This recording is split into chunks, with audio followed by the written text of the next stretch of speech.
So here we are, IDS 2025, day 3. Four? Feels like 10. No, Tuesday, Wednesday, Thursday, 3, yeah. We don't know. Because they're all running together. The sun goes down and comes up, and we don't even realize it. Lisa Aguirre. Mm-hmm. Lisa Aguirre from Roland DGA. DGS. America. Roland DGA is the Americas. Oh, well, DGA, okay, that's awesome. A for America. What's DG Shape? So DG Shape is going to be the brand of our dental product line. That's good to know. But See, we all know know that. you because of the Roland Mills. Absolutely. That's how we all know. I mean, exactly. Which, by the way, I have 3. Awesome. 3, just 3? Just at my location. Yeah. So, yes, I'm a fan. So, Lisa, tell us your story. How'd you get into dentistry? How'd you get into this crazy cult? Into this crazy cult? It is a crazy cult, yes. Well, ironically, like most of us, I got into this, kind of fell into my lap by accident working through college. I got a job as a front office at a dental office. Through the years, I worked my way up still while in college. Before I knew it, was managing a dental office. Before I knew it, I was a regional. Before I knew it, I was doing consulting. Wow, that's a rapid rise. Yes. Before I knew it, then I was working for... Where were you in college for? Ironically, I was a psych major. I wanted to be a teacher. Wow. Yes. Nice. Still have that passion with children and things like that, but it's just funny how sometimes your backup career becomes your career, and that's very much the case for me. Yep. Kind of rose through the ranks over the year. I had a great opportunity at some point to work for Spear Education for almost 5 years. Spear, wow. Yeah. What did you do at Spear? They used to have a dental education-based laboratory at Laguna Beach, California. And Spear used to have a lab? Oh, yeah, I remember that. Yep, yes. the Winter Lab. It was led by Dr. Bob Winter. Yes, I totally know great that. mentor, great clinician, everything about it. So I had, the opportunity to often, once or twice a month travel to, at that time it was the Scottsdale, or it might be the reverse. It was the Spear Center for Dentistry, and I think it flipped to Scottsdale Center for Dentistry. Amazing opportunity from an education standpoint, from a learning standpoint. How were you involved? So we managed a book of business for Spear. For just many different things, facets from educating in the laboratory, giving prep feedback. As an education-based laboratory, the idea of that was to bring what was taught from the curriculum at Spear, and from a laboratory perspective, to help these clinicians actually put that into play. Yeah. So, Robert Winter's a lab tech also, and a doctor. Yeah, so that he's a master surgeon. Yeah, he's amazing. People would go through Spears, and as they graduated and went back to their practices, they could use this lab knowing that they'll get the quality of restorations based upon the education. And they were also going to get kind of the step-by-step hand-holding from a technical advisor to help them through these steps. So a lot of times, like, for example, typically not to go on a Spear tirade, because I sound like a Spear commercial at this point. No, it's okay. I've been to a lot of Spear study They're like, clubs, hey, she hasn't worked here in 15 years, and she's still giving the commercial. But, a part of that, for example, one of the first courses that typically they would recommend clinicians take would be FGTP. Facially generated treatment planning. I've heard that before. So with that being said, it's easier said than done when you're talking about this complex, full mouth restoration case. Oh, yeah. So it's a really good template to provide clinicians on a step-by-step way to do it. And from the technical, side of it, and advisor, it was you had that hand-holding. Yeah, once you do that case, that's a whole other story. Exactly. Yeah. And it also gave the clinicians the confidence to be able to implement that. And it really reinforced how important, the clinician to laboratory relationship is, and as far as communication and collaboration. I always respected that. I went to the Spear course with 5 dentists as their lab tech as well. So I like the fact that they collaborate. Absolutely. You took that course? Mm-hmm. Well, I was in a Spear study club. and then we went. The study clubs. Yeah, so I've been to a lot of clubs. They all go, and we my lab actually won't physically send me. went. So it was a great experience. A beautiful facility. Yes. Oh, yeah. All of it. Yeah. So it was a great opportunity. Then I so that was 5 years. Yeah, and then I took a step back for a couple of years. I have a son, and at that point it was... You got out of dentistry? No, I just took a step... How'd you do that? I took a step back in my career, meaning, I took a lesser role so that I could be home. Sure. I wanted the saying from my son to be, my mom was always there, not never there. I know, I love and that. I'm glad that I did that. And then when he was in high school, this opportunity with Roland kind of was presented, and it was time. It was time to go back into the corporate world. They found you? Yeah. kind of. We found each Yeah, other. okay. We found each other. I'll put it that way. So. And your role?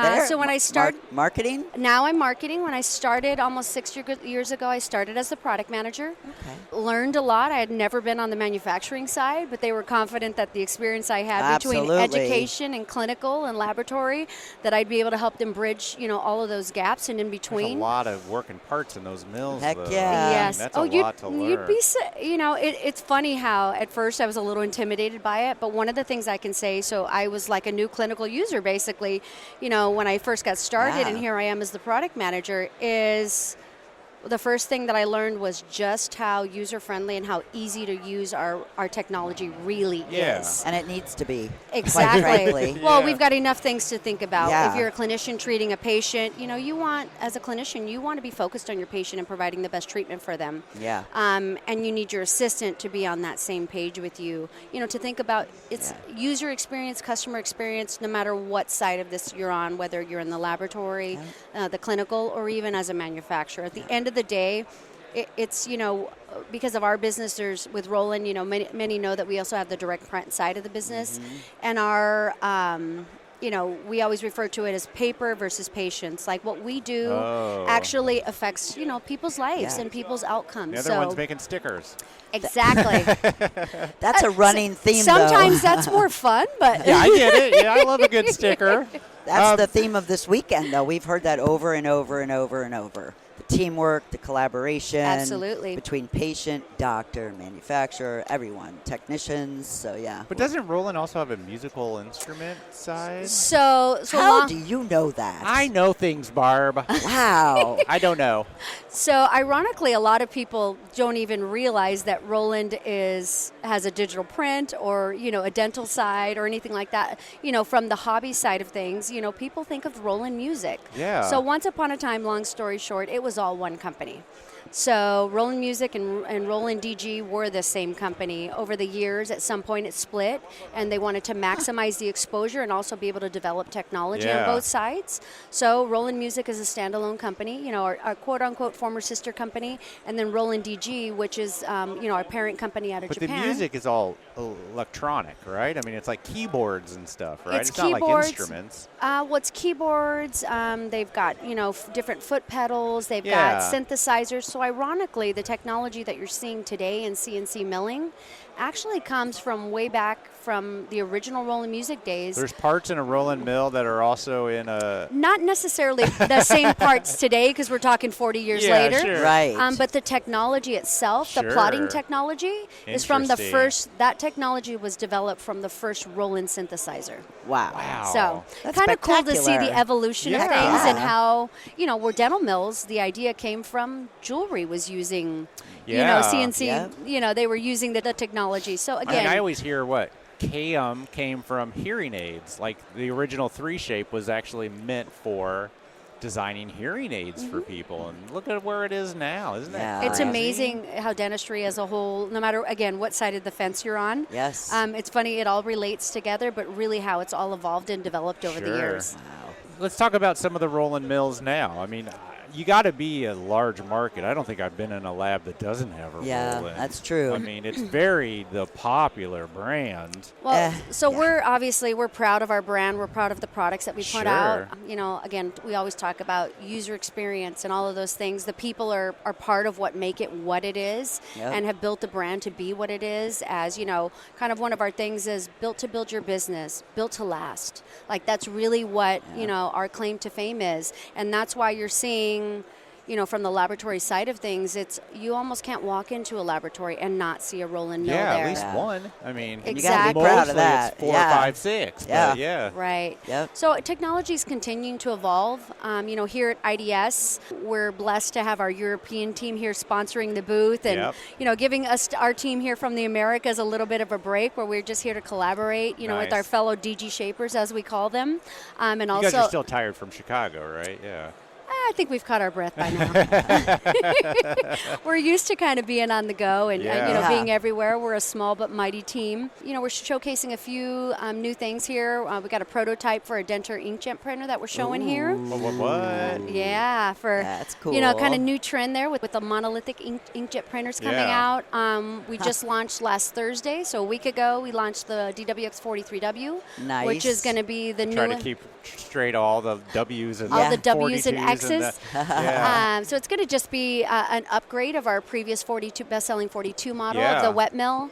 Some nice new improvements on it, some new built-in capabilities, some added value extras, and then just a couple more user-friendly features just based on user feedback. We're always looking to improve our products, so part of that is, again, communication, collaboration, and making a better experience overall. Is this printer you mentioned, is this your guys' first dip into the printer world?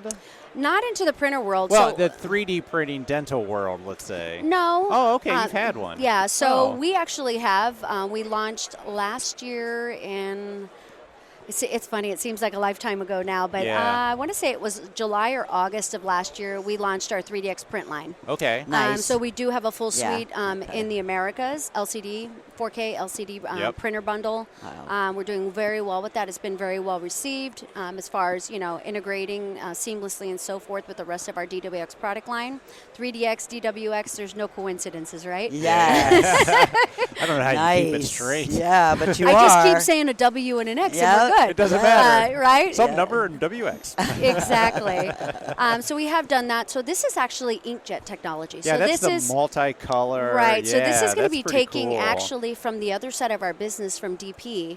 So it's taking some you of the guys have already technology. perfected that. Right. This is where it's interesting how, so many industries overlap one another. So this is taking from technology from one of our UV flatbed products. Yeah. So it's taking that technology and adapting it for dentistry and obviously improving it and kind of dialing it in for that. So it's just a prototype here. It's really nice because it's a true Roland DG shape kind of, collaboration there, integrating those two technologies together. So it's something fun that we look forward to kind of continuing to explore for the future. Nice. Yeah. Well said. And all this technology you said comes from Japan? Yes. So that's where the headquarters is? Yeah, so our parent company's out of Hamamatsu, Japan. So you get to go there? Not yet. I was supposed to go bet in 2020, and yeah. then we know what happened. Yes. Well, 5 years later, where's the invite? Well, I got one, but it was like 2 weeks before Chicago, and it would have been irresponsible of me to go. So that's I have beautiful. priorities. It'll come. Yeah. Well, good for I'm you. confident it'll come. Yeah. So how old is the company in general? I mean, So Roland Roland as a whole is about 45 years old. really? Yep. That's a long time for So printers. long-standing technology and innovation and continuing to grow and build and user experience, again, it all goes back to that. Yep. I mean, it's a Roland mill. It's almost the standard, It is for us. Yeah, for sure. I think at Derby, we have like 12 of them. Yeah. I just walk in there and I'm like, whoa, okay. And they're always working. Yeah.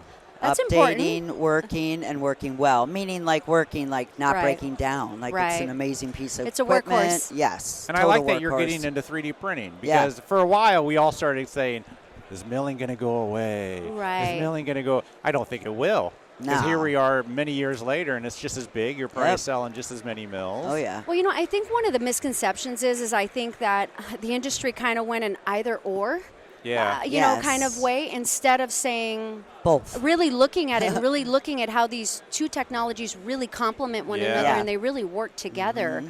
Each has their time and place and their application. Yep. And I think it's important to see that. Do I think that, moving forward that 3D is going to get better and better and better? Absolutely. yeah. We've seen it. Yeah. We've seen milling get better and better over the year. Bingo. A lot of his materials. What's made milling better and better? Obviously technology, but not only that, it's the materials themselves But also that create that better result. the machines Yes, have for gotten sure. smaller and less expensive. I Right. mean, everyone It's talks like everything about the else. lava Look at your mills. phone. Remember the first cell Yes, phone? It's the same thing. yes. You had this, this Oh, brick, yeah. and now, And it does everything. and it So, does yep, way more than it yep. ever did. Exactly. Remember when you thought it was cool to have 100 songs in your pocket? Yes. that's No, your hilarious iPod, your point. Nano, Yeah. that was.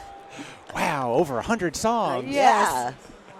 Well, Well, Lisa, thank thank you so you. much. This is Thank exciting. you. I Yeah, enjoy the show and not having to work it, but you Yeah. are working because this place is 5 miles. So. Yes. mean, yeah. Yeah. So So we're here for relationships and just kind of collaboration. Super nice to stop in and say hi to you Yeah, guys. I And appreciate that. Yep. enjoy your first IDS. Yeah, thank you so much. Thank you. Have a great day. You too.